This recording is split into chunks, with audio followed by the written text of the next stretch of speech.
Welcome guys, this is your unofficial guide to State of Decay 2. Here I'm going to give some tips and tricks and some explanations on starting out the game whether you're new to this game or new to the series in general. If you don't want to die a lot, you're going to want to read this book. We got a long video ahead of us, so let's get into it. First thing in your handy survival book is going over new characters. So when you start the game, you'll be given the choice between 4 duos. Each set has their own dynamic backstory and set of skills. You have the odd couple pair, the old buddies, the perpetual breakup, and the surly siblings. The odd couple will always have the gardening skill, the old buddies will have craftsmanship, surly siblings mechanics, and perpetual breakup will have chemistry. Oh, the irony.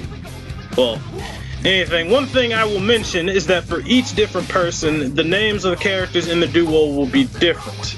For instance, the odd couple pair in my playthrough, the guy's nickname is Topher while the girl's name is Christy. So that will differ from whatever you will get whenever you're playing the game, more than likely. So, one thing I will mention is that you can re-roll your starting characters. So before picking a pair, you can back out and go back in. After the game loads back in, the names, traits, and skills of all the characters will be different. You can use this tip to try and get versions of the pairs that will fit more to what you want. Next thing to go over is skills and traits. The traits are the descriptions you see under the characters' names. You can see that one of Isaac's traits is Blade Collector. Each trait may have the potential to affect that character and those around them in a multitude of ways. Some are good. I have a survivor in my community who has a trait called Movie Enthusiast, which boosts morale for our community. But some are bad. For instance, I have a doctor named Anne. She has a trait called Nihilist, so our community suffers a -3 penalty to our morale.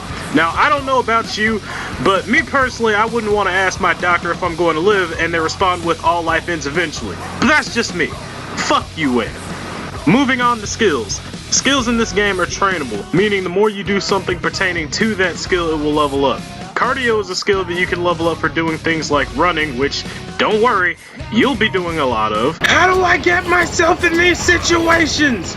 The skills levels are showed by the stars next to its name. As you level up the skill, the stars will increase. When a skill maxes out for the first time, you'll be given the option to specialize it. Specializing the skill will change it into something else as well as giving you another benefit. For instance, if you level up cardio to max for the first time, one of the choices is powerhouse, which gives you different bonuses and the ability to drop kick. Honestly, if I'm given the option to drop kick a zombie, I'm not saying no.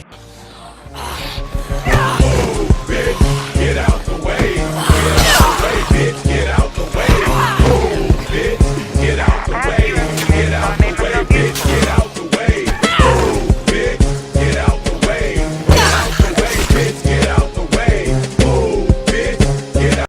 So after choosing a specialization, you'll be able to level up the skill to max one last time for stat bonuses. Based on what I've heard, there are roughly more than 1,000 different traits and skills that characters could have. So you don't have to worry about getting someone that's the exact same. Everyone's a special snowflake in this hellscape. Quick combat tip. Items like energy drinks that increase your stamina regen for a certain amount of time are extremely good to use in the middle of a fight, because they essentially give you infinite stamina, and those are really good for showing those zombies the home training that they clearly forgot ever since they died. Oh, that's that good shit!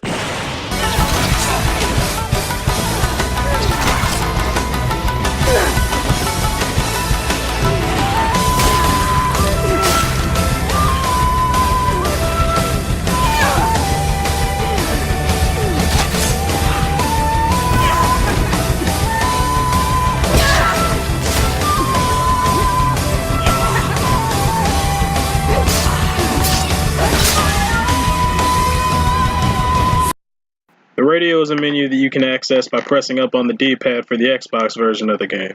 The radio gives you many options, one of which is getting the network to tell you places that you can scavenge for food or whatever you're looking for.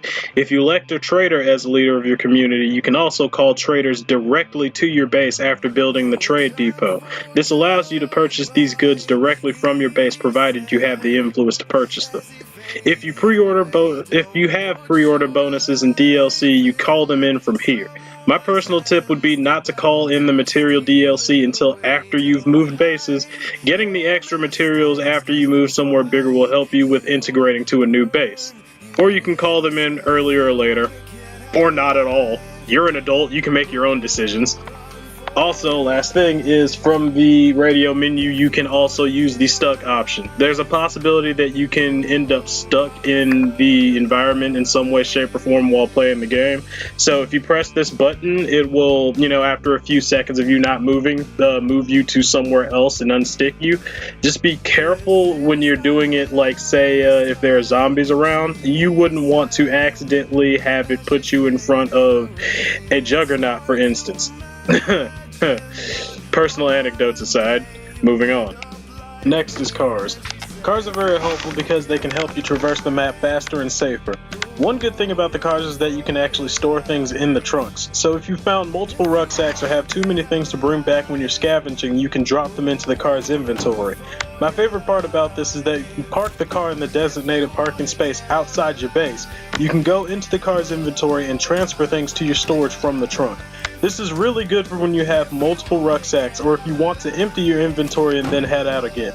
The new mechanic to State of Decay 2 is that cars need maintenance. You have to keep gas in the tank, which you can scavenge gas cans, or you can make them at your base if you have the fuel resources for it. To refuel, you just have to walk to the left side of the car until you see it tell you to refuel, and then you start. Next is repair. With all the fences that you'll be driving through now that that's a thing, and the general wear and tear, you'll want to repair your vehicles from time to time. To repair your car, all you need is a repair kit in your inventory and then just walk to the hood and you'll see the option that'll tell you to be useful for once. Or you can be like my friend who somehow blew up an ambulance. It's your game. Play it how you want to. Also, level up your storage space as soon as possible, because your survivors will for some reason lose all common sense and break everything if it isn't stored properly within a matter of minutes. Why are you smoking near the gas cans, Montgomery? Why are you leaving all the building materials out in the rain, and Topher, stop eating all the goddamn food! So, next we're going to move on to the zombies, the part you've all been waiting for. Now, the first zombie I'm going to talk about is the Blood Plague zombies, which are basically Exhibit's wet dream because they have an infection within an infection. So you don't want to get hit while fighting them because they will fill up a meter, and once that meter is filled you will contract Blood Plague. So you can cure Blood Plague or it can become fatal eventually. I won't talk about it too much because pretty much everybody who's done any research on the game will know that by now. To basically get cures for it, you just have to get plague samples, which you can get from basically killing plague zombies, and sometimes they'll drop them, or you can destroy plague hearts, and basically collect them from those. I'm going to basically give you some tips and tricks, I guess, to fighting some of them. So, for instance, the first one I'd like to mention is the bloat. So, this one is really easy. Don't get close to it, because it's a bloat. If you shoot it once, it'll explode. That's pretty much all you gotta do is just attack it with a ranged weapon. You might get lucky if it's chasing after you when you don't have a ranged weapon. It might possibly fall over and kill itself. It's honestly pretty hilarious when it happens. Do not run them over with your car, because if you run over a bloat with your car, it will explode and the gas inside of it will get inside your car and your people will inhale it, and you'll basically have to bail unless you want to keep taking the tick damage of breathing in that terribly foul zombie goodness. The next zombie that we would go over would be the armored zombie. The armored zombie is basically a zombie that is covered by stuff like military gear, SWAT gear, stuff like that. They've got like the helmet, the vest. They're basically zombies that would be a lot harder to kill if you were using guns. So close combat with like melee weapons, grapples, and things like that would be the best way of taking care of them. The next zombie would be the feral zombie. Now, the feral zombie, I basically describe as like the ninja version of zombies. In a sense, they are very wild, very fast, and very vicious. They will basically, the way that you'll be able to tell if it's a feral zombie is if it starts running at you on like all fours. That's typically a good sign that you may possibly have a fun fight ahead of you. Feral zombies tend to jump around and try and dodge a lot. They will try to tackle you and essentially maul you, which will give you an injury if you get hit by it, more than likely. And be careful when fighting them. In previous iterations of the game, they were known to be able to dodge bullets. I have not seen too many ferals do it in this version of in State of Decay 2, but that's not to say that they can't do it. But I have definitely seen them dodge out the way of cars. So trying to run a feral over typically might not be the best idea.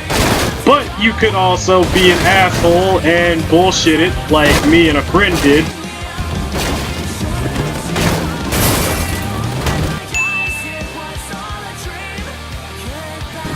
I know this on the next hot hour. On my way home, y'all still better be there. Now the last zombie type is the Juggernaut. You see this symbol? You see this big guy? Fuck him. Don't go near him. That's your survival tip. The Juggernaut is pretty much the one zombie you do not wish to fuck with. Don't try and run one over. It will destroy your car. So you definitely don't want to do that. He hurts a lot. He can knock you over and knock you down. And it is really bad. He does more damage than other zombies. It's not like a one-hit kind of thing, but he can hit pretty damn hard.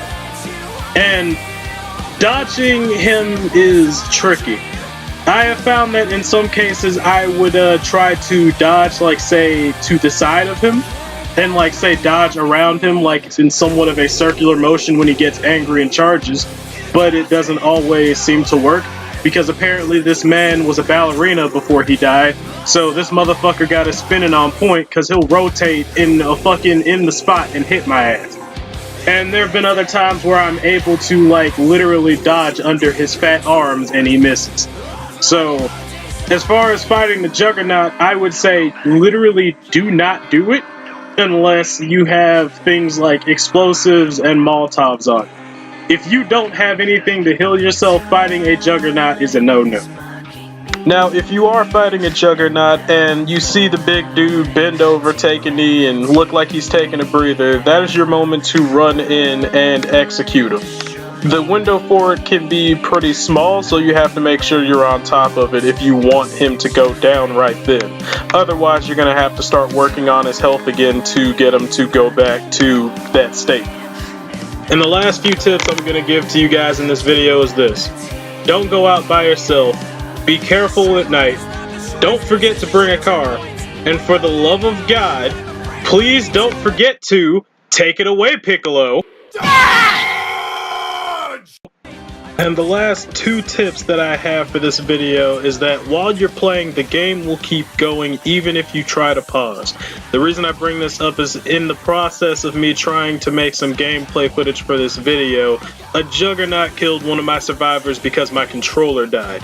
That's the reason my own gameplay is absent for that part. So remember, you are always in danger and don't get too attached to anyone. Permadeath is a bitch, and so is my Xbox for not telling me my controller was dying. If you have any questions about the endgame, you won't get any answers from me. I may have written a guidebook, but I didn't finish reading it. But that's it for the video, guys. Hope you liked it. This was the biggest amount of editing I've ever done for a video, so please like, comment, and subscribe. I hope you're there for my future videos, but until then, stay safe out there and have a beautiful day.